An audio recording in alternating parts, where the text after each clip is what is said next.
This is a book I really love. It is called Ron's Big Mission. It is by Rose Blue and Corinne J. Naden and illustrated by Don Tate. Look at that picture. To Autumn, Sean, and Jairus, I believe in you, baby girls. Accomplish your missions. DT. Thanks to Lake City Library, a branch of the Florence County Library System, Lance B. Litton, a photographer who went over and beyond the call of duty to get access to the original library to provide me with visual reference. DT. Look, he's looking out at the moon and the stars. You're up early this morning, Ron. What's the rush? Asked Mrs. McNair. Come and have your breakfast. I made some oatmeal. I have to go, Mama, said Ron, tying his sneakers. I have something to do this morning. You always have something to do, said his mother with a smile. Just be home by lunchtime, okay? Ron was 9 years old. That morning he left his house with a plan. He'd been thinking about it for a long time. It was a beautiful South Carolina summer day, and Ron looked up at the blue sky. Someday, he thought, he would be up there, flying a plane. He wanted to be a pilot when he grew up. But today, Ron had something else on his mind, something very important. Ron walked down the street as fast as he could. He didn't want to be late. Hi, Ron, the grocer called from the front of his store. There you are, just in time for a donut. Morning, Mr. Douglas, said Ron. Thank you, but there's someplace I've got to be. And Ron kept walking. Down by the schoolyard, Ron saw his friend Carl shooting baskets. All right, you made it, called Carl.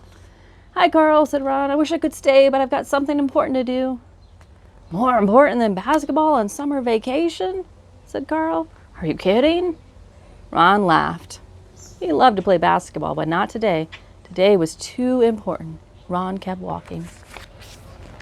When Ron got to the Lake City Public Library, he stopped. This was it. He was hot from walking so fast, and he was nervous too. He took a deep breath, lifted his head high, and went inside. Mrs. Scott was busy getting ready for all the people who would be using the library today. As a head librarian, she had to make sure that everything was neat and orderly. Mrs. Scott looked up to welcome her first visitor of the day. She smiled as Ron walked in. He was her best customer. Ron gave a little wave to Mrs. Scott and went right to the shelves. It took Ron a while to find some books. He always looked for books that showed children who looked like him, but that was hard. There were not very many books about black kids on the shelves. At last, Ron found some books on airplanes. He took the books and started to walk to the front desk. Ron felt nervous and his hands felt a little sweaty, but he knew what he wanted to do. Mrs. Fielding, a white lady who was often in the library, stopped him. You give me the books, and I'll check them out for you, Ron, she said gently. No thanks, Mrs. Fielding, said Ron. I'm going to do it all by myself. But Ron, she started to say. Ron was already on his way to the front desk. He put the books on the counter. I'd like to check these out, please, said Ron. The desk clerk didn't look at him. Didn't she hear him? Ron wondered. Ron knew what he had to do. He jumped up on the counter. He wanted the desk clerk to know he was serious. I'd like to check out these books, he said quietly. At first, the desk clerk and Mrs. Scott just looked at each other. You know you can't check out books, Ron, said Mrs. Scott. You can read them here. That's the rule. Only white people can check out books from the library. Ron looked at Mrs. Scott and the desk clerk politely, but he would not budge. I always read them here. Today I want to check them out, said Ron. Mrs. Scott and the desk clerk did not know what to do. Ron wouldn't get off the counter. People were staring. Finally, the desk clerk called the Lake City police. 2 policemen came right over. Let someone check out the books for you, son, said one of the policemen. You know the rules. But Ron just shook his head. He would not budge.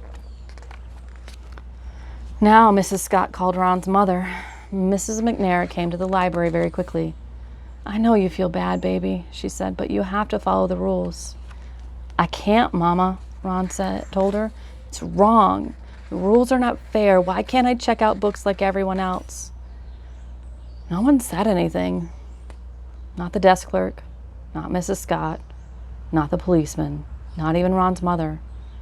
Mrs. Scott looked at Ron. She thought about all the times that Ron came into the library and all the times he sat at the tables for hours looking over so many books. He was her best customer, and she knew what she had to do. Mrs. Scott walked back into her office and started writing. Ron wondered what she was doing. Mrs. Scott returned and handed Ron a library card. His library card. Ron looked at Mrs. Scott and smiled. As he jumped to the floor, he thought he saw her smile too. "I'd like to check out these books, please," he said, handing the card to the desk clerk. The desk clerk took his library card and stamped the cards on the back of the books. "These are due back in 2 weeks," she said. Ron smiled. "Thank you," he said. He tucked the books under his arm and took his mother's hand. Together they walked home. Ron couldn't wait to get to his room and open to page 1. Here's a picture of Ron as a grown-up. It says, "The boy who was Ron McNair grew into a man who flew planes just like he dreamed he would. He became an astronaut. Today, everyone in Lake City remembers him. They remember him every time they walk into the library. The red brick building on 234 Main Street is a special place.